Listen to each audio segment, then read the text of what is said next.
오늘 우리에게 주신 하나님의 말씀은 구약성경 사사기 16장 15절에서 22절 말씀입니다. 제가 가지고 있는 성경으로는 구약 390쪽이고요. 사사기 16장 15절에서 22절 말씀 제가 봉독해 드리겠습니다. 드릴라가 삼손에게 이르되 당신의 마음이 내게 있지 아니하면서 당신이 어찌 나를 사랑한다 하느냐. 당신이 이로써 3번이나 나를 희롱하고 당신의 큰 힘이 무엇으로 말미암아 생기는지를 내게 말하지 아니하였도다 하며 날마다 그 말로 그를 재촉하여 조르매 삼손의 마음이 번뇌하여 죽을 지경이라. 삼손이 진심으로 드러내어 그에게 이르되 내 머리 위에는 삭도를 대지 아니하였나니 이는 내가 모태에서부터 하나님의 나시린이 되었음이라. 만일 내 머리가 밀리면 내 힘이 내게서 떠나고 나는 약해져서 다른 사람과 같으리라 하니라. 들릴라가 삼손이 진심으로 다 알려주므로 사람을 보내어 블레셋 사람들의 방백들을 불러 이르되 삼손이 내게 진심을 알려주었으니 이제 한 번만 올라오라 하니 블레셋 방백들이 손에 은을 가지고 그 머리에게로 올라오니라. 들릴라가 삼손에게 자기 무릎을 베고 자기하고 사람을 불러 그의 머리털 7가닥을 밀고 괴롭게 하여 본즉 그의 힘이 없어졌더라. 들릴라가 이르되 삼손이여 블레셋 사람이 당신에게 들이닥쳤느니라 하니 삼손이 잠을 깨며 이르기를 내가 전과 같이 나가서 몸을 떨치리라 하였으나 여호와께서 이미 자기를 떠나신 줄을 깨닫지 못하였더라.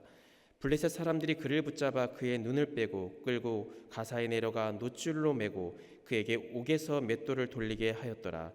그의 머리털이 밀린 후에 다시 자라기 시작하니라. 아멘.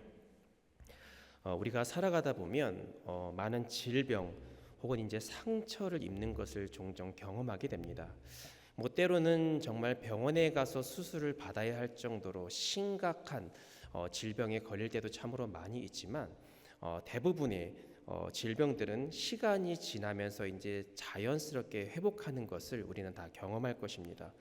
그래서 우스갯소리로 감기 걸리면 약 먹으면 일주일이고 안 먹으면 7일이 걸린다라고 얘기할 정도로 우리 몸에는 이렇게 자연스럽게 회복하는 능력이 있다라는 거죠. 그래서 영어로 보면 이제 바운스백이라는 말을 사용을 하는데 이 말의 사전적 의미는 병 혹은 공경에서부터 다시 회복되다라는 의미를 가지고 있습니다. 바운스백. 그러니까 이것은 단지 어떤 특별한 사람 혹은 의지력이 강한 사람에게 나타나는 것이 아니라 대부분 평범한 사람들에게도 내재되어 있는 인간의 기본적인 적용 시스템이라는 거죠. 그래서 우리에게는 모두 회복력이라는 게 내재되어 있습니다. 앞에서 언급한 것처럼 몸의 상처가 자연스럽게 아물고 회복되어지는 것처럼 우리에게는 자연스럽게 모든 것들이 슬슬 회복이 되어지는데 이것이 단지 어떤 육체적인 질병 상처뿐만 아니라 우리의 내적인 문제 혹은 우리의 영적인 문제도 마찬가지라는 거죠. 하나님이 창조하실 때 우리를 그렇게 만들어 주셨다라는 겁니다. 다시 말해서 우리가 살아가면서 수많은 공견 속에 살게 됩니다. 좌절이 오는 일도 참으로 많고 낙심된 상황이 찾아올 때 우리는 사실 절망이라는 결론을 맺지만 도리어 무너지지 않고 다시 일어설 수 있는 능력 혹은 그것을 활용해서 더욱더 풍성해지도록 하는 능력을 하나님께서 우리에게 심어주셨다라는 겁니다. 그런데 하나님께서 우리 내면에 그런 장착해 주신 그런 회복의 능력 그 시스템이 사실 모든 사람들에게 다 적용되지는 않더라고요. 우리가 긴 거의 한 3년 가까이 이제 우리가 코로나 이제 시대를 이제 보냈는데 많은 분들이 코로나를 보내면서 어떤 분들은 정말 코로나가 지나갔는지 모르고 가볍게 지나가는 분들도 계시지만 이것으로 치명적으로 어려움을 겪는 분들, 때로는 목숨 잃는 분도 참 계십니다. 똑같은 질병이 찾아왔음에도 불구하고 어떠한 사람은 멀쩡하고 어떠한 사람은 왜 힘겹게 보낼까요? 보통 이것을 이제 면역력의 차이라고 얘기를 하는데 우리가 인간적으로 우리 사람들은 시간이 지나면서 이제 세포가 노쇠하기 때문에 나이가 들수록 사실은 이 면역력이 떨어질 수밖에 없습니다. 그래서 젊었을 때 아프면 금방 낫는데 시간이 지나면 우리가 하루하루가 다르다라고 말씀하시는 것처럼 이 시간이 지나고 나이가 먹음에 따라서 이 회복력, 면역력은 떨어질 수밖에 없는 게 우리의 기본적인 인간 구조입니다. 그래서 우리가 흔히 나이 들어서 이제 아프면 참 고생을 많이 하신다라고 이제 우리가 이야기를 보통 하죠.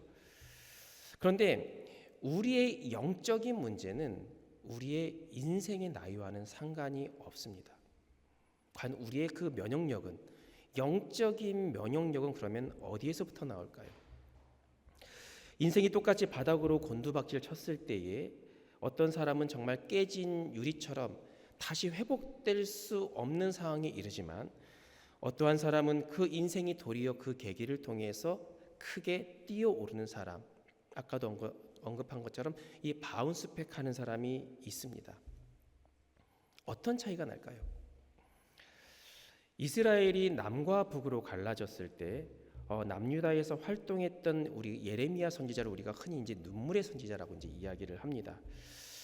자신의 나라가 멸망된 상황을 한탄하며 날마다 눈물을 흘렸고, 그 눈물에는 늘 죄악 속에서 혹은 영적으로 무너져 있는 이스라엘 백성들이 회복되기를 바라는 그런 간절한 마음을 갖고 있었는데, 그들은 그런 자신의 영적인 상태를 돌이키지 아니하고 마침내 남유다는 바벨론에 함락하게 되었고, 근데 그럼에도 불구하고 소망을 잃지 않고 회복의 소망을 바라고 쓴 말씀이 예레미야 이 애가의 말씀입니다. 그런데 거기에 3장 22절에서 23절의 말씀에 보면 우리에게 익숙한 말씀이 있습니다. 여호와의 인자와 긍휼이 무궁하심으로 우리가 진멸되지 아니함이니이다. 이것들이 아침마다 새로우니 주의 성실하심이 크시도이다. 즉, 나라는 망하고 백성은 적국의 포로로 끌려가고 있는 비참한 상황, 어느 누가 봐도 이 소망이라는 것은 찾을 수 없는 그런 열악한 상황임에도 불구하고, 긍정적인 가능성이 없는 상황임에도 불구하고 예레미야는 노래하는 거예요. 찬양하는 거예요. 어떻게 찬양합니까? 눈앞에는 그렇게 보이지만 그럼에도 불구하고 여호와의 인자와 긍휼하심이 무궁하다, 끝이 없기 때문에 우리는 결코 여기에서 무너지지 않는다, 진멸되지 않는다라고 믿음의 고백으로 선포하고 있는 것입니다. 그러면서 아울러서 뭐라고 말씀을 하냐면 아침마다 새롭다. 아침마다 새롭다라는 것이 뭘 이야기합니까? 저녁까지는 소망이 없고 힘들고 쓰러져 있지만 내일 아침에는 새롭게 나에게 영적인 공급, 힘을 주신 하나님의 놀라우신 일을 기대한다라는 거예요. 늘 날마다 기대하면 살 수밖에 없는 하나님이 우리에게 그런 능력을 주셨다라고 고백을 하는 겁니다. 여러분들, 우리의 신앙생활이 그렇지 않습니까?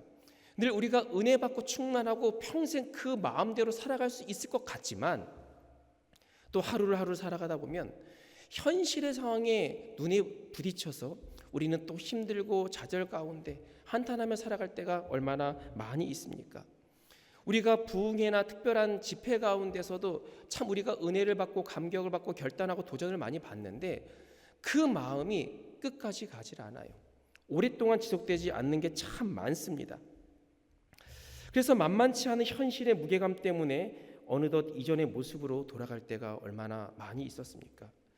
그래서 믿음이라고 하는 것은 아침마다 새로운 것, 즉 한 번 은혜 받아서 끝이 나는 것이 아니라 하나님이 그때그때마다 새롭게 부어주시는 그 은혜로 말미암아 우리가 믿음을 유지할 수 있다라는 거예요.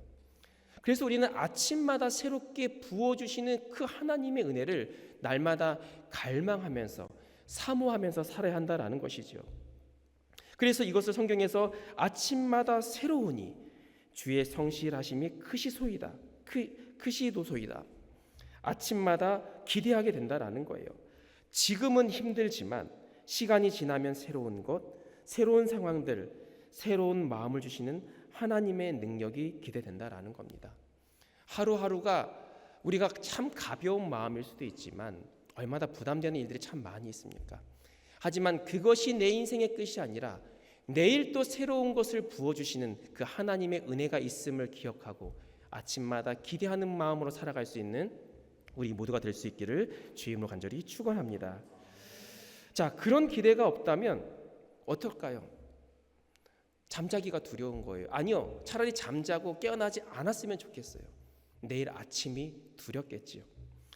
기대와 소망이 없다면 우리가 살아가고 있는 현실은 너무나도 힘듭니다. 그냥 이 인생 살아서 뭐하나, 그런 극단적인 표현 방법으로 취할 때도 참 많이 있다라는 거지요. 그런데요, 그것은 나의 상황이 안 좋아서가 아니라 지금의 나의 영적인 상태가 병들었기 때문에, 어떤 회복의 기미조차 보이지 않기 때문이라는 것을 우리는 인지하셔야 됩니다. 이것을 뭐라고 표현합니까? 영적인 예민함이라는 거예요. 우리가 영적으로 예민해 있었을 때에, 우리가 그렇기 때문에 나의 부족함을 알고 갈망할 때에 하나님께서 부어주시는데, 나의 영적인 상태를 우리는 점검하지 못하니까 우리는 어느덧 늪 속으로 깊이 들어가고 있다라는 거죠. 우리는 오늘 이 삼손의 말씀을 우리가 보고 있습니다. 우리가 너무 이야기를 잘 알고 있습니다. 하나님께서 큰 힘과 능력을 주셨고 사사로서의 큰 사명을 부여하셨지만, 그는 그의 힘을 하나님의 영광을 위해 살기보다는 자신을 나타내기 위해, 자신의 유익을 위해서 사용하기에 급급했습니다. 그래서 그의 마지막이 어떻게 됐습니까?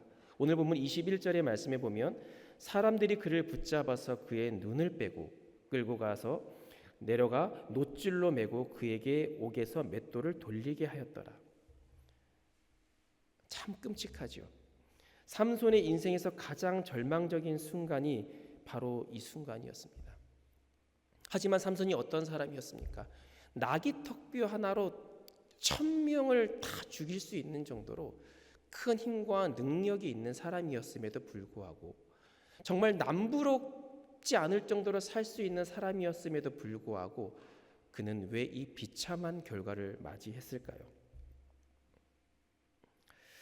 그런데 오늘 우리가 읽은 마지막 말씀에 보면 나름대로 주시는 메시지가 있더라고요. 22절의 말씀에 보면 그의 머리털이 밀린 후에 다시 자라기 시작하니라. 이미 머리카락이 다 잘렸기 때문에, 그런데 우리가 두피에 큰 화상을 입지 않는 이상은 머리가 잘린 후에는 자라는 것은 너무나도 당연한 겁니다. 그런데 이 당연한 말씀을 왜 성경에서는 기록을 했을까요? 사실 우리가 머리카락은 매일 조금씩 자라지만 우리는 그것을 잘 인지하지 못합니다. 오늘도 몇 미리 자랐네? 우리가 그것을 매일 인지하고 사는 게 아니라 이것도 모르고 살다 보니까 어느 순간 머리가 길어져 있는 거예요. 알게 모르게 자라고 있다라는 거죠. 그런데 성경에서는 이 은밀하게 자라는 이 머리카락을 왜 강조했냐면, 삼손이 삼손다울 수 있는 것은, 그 기능을 할 수 있는 것은 결국 이 머리카락 때문이지 않았습니까? 하나님의 그에게 능력을 주셨고 그 힘의 원천이 머리카락에 있었는데, 그래서 그가 많은 사람들에게 위협을 줄 수 있었고 사명을 감당할 수 있었는데 그 머리카락이 다 잘렸습니다. 그래서 그가 힘을 다 잃었습니다. 그런데 그 머리카락이 조금씩 자라고 있다고 하는 것은 이전으로 향하여서 조금씩 회복하고 있음을 암시하고 있는 부분이에요. 근데 그 자라고 있음을 삼손이 인지하고 있었을까요? 아니요. 삼손은 지금의 자기에 처해진 그 현실에 대해서 늘 절망의 마음을 품고 있습니다. 눈을 빠진 채로 맷돌을 돌리고 있는 그 현실을 여러분들 곱게 받아들일 사람이 어디에 있겠습니까? 다른 것에 신경 쓸 여력이 없어요. 그냥 차라리 이대로 죽으면 되겠지, 차라리 이대로 죽으면 낫겠지, 삶을 포기하고 싶은 심정이었는데, 머리카락이 자라고 있다라고 하는 것은 하나님이 그 삼손을 버리지 않았다라는 것을 암시하고 있는 부분이고, 단순히 버리지 않은 것이 아니라 원래 그가 사명을 감당할 수 있었던 힘의 원천이 조금씩 자라고 있다. 이것은 회복해야 하시는, 당장은 티나지 않지만, 당장은 우리가 인지할 수 없지만 회복해야 하시는 하나님의 은혜가 그 안에 임하고 있음을 나타내고 있는 부분입니다. 이런 면에서 우리가 깨달아야 될 것은, 우리가 세상 가운데 잠시 넘어지는 것은 있지만 그것은 절대로 우리를 절망만으로 끌고 가지 못한다라는 것을 우리는 깨달아야 될 것입니다. 왜냐하면 다시 머리카락을 자라게 하시는 하나님께서 아침마다 새로운 은혜를 누릴 수 있도록 우리 가운데 역사하시기 때문입니다. 그렇다면 우리는 왜 삼손이 이런 절망적인 상황을 직면했나 살펴봐야 할 필요가 있습니다. 아까 언급한 것처럼 21절은 끔찍하고 비참한 상황이었습니다. 왜 비참해졌을까요? 20절의 말씀에 보면 들릴라가 이르되 삼손이여 블레셋 사람이 당신에게 들이닥쳤느니라 하니 삼손이 잠을 깨며 이르기를 내가 전과 같이 나가서 몸을 떨치리라 하였으나 여호와께서 이미 자기를 떠나신 줄을 깨닫지 못하였더라. 마지막 이 구절이 참 중요합니다. 여호와께서 이미 자기를 떠나신 줄을 깨닫지 못하였더라. 우리 질병 중에 이 암이라는 질병이 왜 무서울까요? 처음 우리 몸에 침투해 왔을 때는 우리가 자각하지 못하기 때문입니다. 어느 순간 우리의 장기를 차지하고 있을 때에는 우리는 잘 알지 못해요. 그런데 몸이 이상하네, 아프네 하고 병원에 갔을 때는 이미 늦은 케이스가 참 많죠. 그래서 건강검진을 우리가 정기적으로 하려는 이유도 여기에 있는 것인데, 대부분의 암은 미리 발견하면 수술하면서 이제 회복할 가능성, 이전처럼 회복할 가능성이 이제 80% 이상이라고 합니다. 그런데 왜 이 암 때문에 많은 사람들이 여전히 생명을 잃고 있을까요? 자각하지 못하기 때문에, 깨닫지 못하기 때문에 그렇습니다. 삼손이 가졌던 문제도 바로 이와 마찬가지입니다. 여호와께서 이미 자기를 떠나신 지 오래되었음에도 불구하고 그 사실을 인식하지 못할 만큼 영적으로 무뎌져 있기 때문에 그렇습니다. 사실 영적으로 내가 얼마나 무뎌져 있는가는 우리 본인 사실이 제일 잘 알고 있어요. 그럼에도 불구하고 나의 삶에는 어떠한 변화도, 또 어떻게 그대로 행복한 대로, 그대로 편한 대로 살만 하니까 영적으로 타락, 영적인 침체에 대해서 우리는 심각하게 느끼지 못하고 그냥 그 삶을 누리며 살아갈 때가 참 많이 있다라는 거죠. 중간중간 분명히 경고하시지만 우리는 그 경고도 무시하면서 나 편한 대로, 나 좋은 대로 살아갑니다. 사실 삼손이 그러지 않았습니까? 힘이 있지 어느 누구도 자기를 위협할 존재가 없다 보니까 너무나도 살만한 거예요. 자기가 취할 것 다 취할 수 있다 보니까 더 이상 영적으로 예민하지 못하고 당장에 주어진 것을 누리기에 바빴다라는 거죠. 우리가 여러분들 영적으로 예민하지 못하면, 그렇게 영적으로 영적으로 우리가 예민하지 못하면 결코 우리는 영적으로 회복될 수 없습니다. 나중에 아프네 하고 우리가 깨달았을 때는 이미 삼손과 같은 비참함을 경험할 수도 있다라는 사실을 우리는 기억해야 됩니다. 따라서 우리가 여러분들 하나님이 안 계셔서가 아니라, 혹은 하나님이 모르셔서가 아니라 지금의 우리의 무너진 삶을, 엉망진창인 삶을 그냥 우리가 유지되고 있는 것은 우리가 수시의 사람을 따라, 상황에 따라 경고하시는 그 하나님이 우리가 뜻을 깨닫지 못하기 때문이에요. 영적으로 예민해 있으면 우리는 이 경고를 압니다. 근데 이것을 하나의 그냥 지나가는 일이라고 여길 때가 얼마나 많이 있습니까? 세상의 달콤함을 누리다 보니 영적으로 무뎌져 있어서 우리는 느끼지 못하는 게 우리 삶의 현 주소라는 거죠. 따라서 우리는 이 무뎌진 우리의 모습을 각성해야 할 것입니다. 영적인 회복을 위해서 날마다 부르짖고 갈구해야 됩니다. 그런데요, 나의 이런 갈구하는 이 마음과 또 다르게 세상은 우리의 그 마음을 가만 놔두지 않습니다. 더 죄악으로 빠지게끔 상황을 사탄이 만들어요. 우리를 더 강력한 것으로 요구하고 있습니다. 세상이 좋아 보이는 것들이 얼마나 많이 있습니까? 그냥 지나치고 넘어가야 되는데 하나님이 원하시지 않는 거라고 한다면 우리는 그것을 그냥 지나치고 넘어가야 되는데 어느 순간 우리가 거기에다 마음을 줄 때가 많이 있다라는 거죠. 삼손이요 한 번에 무너졌을까요? 아닙니다.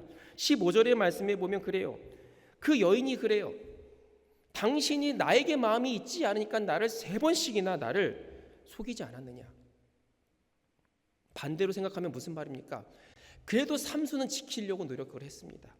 자기의 신앙 상태를 지키려고 3번이나 노 거절을 했는데 계속 그 여인이 가만히 있지 않는 거예요. 그래서 16절의 말씀에 보면 날마다 그 말로 그를 재촉하여 조르매 삼손의 마음이 번뇌하여 죽을지경이더라. 내가 이 여인을 좋아하고 사랑하는데 그래도 내가 신앙인으로서 하나님께 사명받은 자로서 지켜야 될 것은 지켜야 되는데 근데 이 여인이 계속 조르니까 그 마음을 지키기 어려운 거예요. 세상이 그렇습니다. 한 번은 아니하고 칼같이 잘라내지만 더 좋은 것으로 더 난처한 것으로 이를 유혹하다 보니까 우리는 어느 순간 무너져 버립니다. 한 번쯤이 2번이 되고 2번이 3번이 되고 나중에는 마음이 아예 세상으로 가버리는 그런 안타까운 삶. 제가 98년도 10월에 군 입대를 했는데 당시 그때가 IMF가 터진 날이었습니다. 제가 98년도 이제 1월 달에 이제 그러니까 98년도 초에 이제 휴학을 하고 이 10개월 동안 이제 일거리를 막 찾아보다가 당시에 사실 이 아르바이트 구하기도 참 힘들었거든요. 그래서 어떻게 이제 알아보다가 충무로에 있는 이제 매일경제신문사에 있는 그 출판국에 이제 10개월 동안 이제 계약직으로 이제 들어가게 됐습니다. 그래도 당시에는 이 시급 3,000원이라는 조건으로 다른 아르바이트보다는 아주 센 곳이어서 기쁘고 감사한 마음으로 이제 들어갔는데 뭐 8시간 근무를 하면 38에 24는 24,000원을 이제 받게 되는 거죠. 하루 24,000원을 받게 되는 건데 어쨌든 그렇게 이제 10개월의 시간을 계약을 하고 들어갔는데 출판국이다 보니까 나중에 이제 책을 이제 인쇄본 초안 그리고 교정을 이제 봐야 되고 나중에 이제 책을 이제 내는 그런 순서가 있는데 이 교정을 보기 위해서는 이 큰 필름으로 이제 처음에 인쇄를 하더라고요. 최종적으로 책을 출판하기 전에 이전 과정인 것 같은데 그래서 이것을 교정하는 사람이 필요했는데 지금 딱 적합한 사람이 없다. 그래서 저랑 또 다른 분 하나를 이제 제안을 하는데 문제는 뭐냐면 이것이 평일이 아니었어요. 토요일, 주일.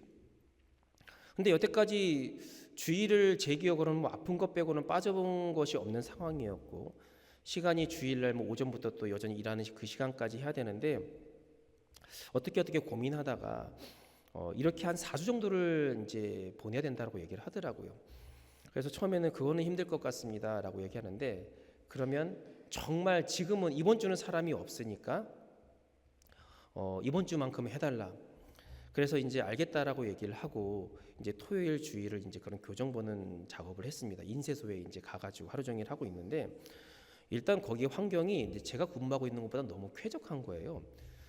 넓은 장소에 이제 테이블에 뭐 조명도 되게 밝고 그리고 당시에는 할 때는 그 밥값을 제가 내고 이제 밥을 먹었는데 간식도 주고 그리고 이제 중간에 때 돼서 이제 밥도 이렇게 주고 문제는 일당이 원래 24,000원이었는데 거기니까 제가 정확한 금액은 모르겠는데 한 4, 5만 원 정도 됐던 것 같아요. 그러니까 여러분들 얼마나 조건이 아주 훌륭합니까? 그러니까 이거 이번 주만 하기에는 뭔가 좀 아쉬운 생각이 갑자기 확 드는 거예요. 그래서 고민을 하고 있다가 이제 또 한 주가 지나고 저한테 이제 물어보더라고요. 어떻게 이번 주 할 수 있겠냐 하니까 제가 뭐라고 대답을 하겠습니까? 일단 이번 주는 해보겠다. 정말 그렇게 했습니다. 그래서 워낙에 또 일당이 세고 조건이 좋다 보니까 제가 아니라고 정해놓던 그 하나님 앞에서 다짐들이 어찌 보면 참 아무것도 아닌 것 같지만 또 학생 입장에서는 또 커 보이는 그 상황 때문에 그 나의 다짐들이 참 무너지는 제 자신을 되돌아보면서 참 회개하게 되고 좀 후회하게 되더라고요. 평소에는 조심스럽고 뭔가 죄책감이 드는데 그것이 계속해서 다가오게 되면 나중에는 오히려 기다려지는 게 세상의 달콤함이 아닌가 생각이 듭니다. 삼손 역시 그 달콤함에 사로잡혀 있었습니다. 처음에는 아니라고 했는데 더 좋은 것으로 자기 마음을 움직이려고 하는 그 상황과 조건들로 인해서 처음 가졌던 그 결단의 마음들이 결국은 무너져 버렸더라는 것이죠. 세상은 여전히 우리에게 달콤함으로 수많은 함정을 파놓고 있습니다. 그게 사탄의 전략입니다. 우리들의 궁핍한 상황에서 돈으로 우리를 유혹할 수가 있고, 사랑에 목마른 사람에게는 연인을 통해서 우리의 마음을 이용할 수가 있습니다. 또 우리의 가족을 빌미로 그런 유혹의 상황들을 조장할 때가 참 많이 있다라는 거죠. 결국 어떻게 되었을까요? 이방 여인인 이 들릴라에게 마음을 주었더니 결국 그 마음을 제 멋대로 가지고 놀다가 그 마음을 배신으로 깨트려 버렸고, 혼자 남은 삼손은 비참해져 버렸습니다. 오늘날 이렇게 마음이 깨진 사람이 얼마나 많이 있을까요? 상처 속에 사는 사람들이 얼마나 많습니까? 근데 그 이유는 어디 있느냐라는 거예요. 그 사람 때문일까요? 아니면 내가 예기치 못한 이런 상황 때문일까요? 그건 누구의 문제도 아니고 내 눈앞에 놓인 상황의 핑계가 아니라 내 마음이 하나님을 떠나 있는 우리 자신의 문제. 하나님이 이미 떠났음에도 불구하고 영적으로 예민하지 못한 우리 자신의 문제임을 여러분들 기억해야 됩니다. 우리가 그것을 인지하지 못하고 주는 대로 다 받아먹고 살아가다 보니까 어떻습니까? 믿었던 그 세상으로 인하여서 우리는 상처만 남게 되고 배신감을 느끼게 된다라는 거죠. 그러나 하나님께서는 그런 깨진 마음을 가진 우리들을 그냥 두지 않으십니다. 안타깝게 여기시고 그래서 그 머리카락을 점점 자라게 하신다라는 겁니다. 오늘 이 자리에도 우리의 상한 심령, 깨진 마음, 상처받은 마음을 하나님께서 기다리심을 여러분들 기억하시길 바랍니다. 결코 그것을 가볍게 여기지 아니하시고 품으시고 회복시키시는 분이 바로 우리 하나님이셔요. 그래서 결국 우리에게 필요한 것은 무엇일까요? 우리가 살아날 수 있는 대안이 무엇일까요? 바닥으로 내등디기 쳐서 깨져버린 마음을 다시 회복하기 위해서는 그 깨진 마음 그대로 정직하게 하나님께 가져가야 합니다. 하나님께서 머리카락을 점점 자라게 하시는 그 회복의 마음과 더불어 그런 하나님께 우리가 돌아간다고 한다면 하나님께서는 우리를 다시 세우시고 회복시키시고 사용하신다라는 거죠. 삼손은 마지막에 하나님께 부르짖었습니다. 그리고 간절히 바랍니다. 이번만 나를 이전처럼 강하게 해달라고. 삼손이 그렇게 하나님께 주신 마지막 힘으로 그 자리에 모인 블레셋 사람과 함께 죽고 맙니다. 그런데 성경에서는 그가 그렇게 죽었더라 라고 끝내지 않았습니다. 16장 30절 후반부에 보면 삼손이 죽을 때에 죽인 자가 살아있을 때보다 더 많은 자를 죽였다라고 언급을 합니다. 죽음은 비참했지만 마지막 죽는 과정은 그만큼 영광스러웠다라는 것을 의미하고 있는데, 비참하게 맷돌 돌리다가 그렇게 죽은 인생이 아니라 하나님께서 주신 마지막 힘으로 그 마지막 사명을 감당했습니다. 이것이 바로 회복의 은혜라는 거예요. 끝인 줄 알았지만, 더 이상 희망이 없지만 우리가 느끼지 못하는 그 찰나에도 하나님께서는 조금씩 희망의 머리카락, 회복의 머리카락을 자라게 하신다라는 거죠. 제가 말씀을 정리하겠습니다. 예수님께서 십자가에 못 박혀 달려 돌아가셨습니다. 그때요, 믿었던 제자들이 뿔뿔이 다 터졌어요. 당시에 두려워서 무서워서 다 도망갔지만 그 마음이 얼마나 힘들고 괴로웠겠습니까? 3일 후에 예수님께서 부활을 하셨습니다. 두 여인을 만났습니다. 그리고 제자들에게 가서 전하라고 했어요. 갈릴리로 모이라. 내가 그리로 가겠다. 왜 예수님께서는 그 제자들을 갈릴리로 모이라고 하셨을까요? 제자였는데 하나님을 떠났던 그 죄책감에서 헤어나오지 못한 그들을 안타깝게 여기시고 처음 주님을 만났던 그 감격의 자리를 통하여서 무너진 모든 것들을 회복시키기 위함이었습니다. 잃어버렸던 사명을 회복시키기 위함이었습니다.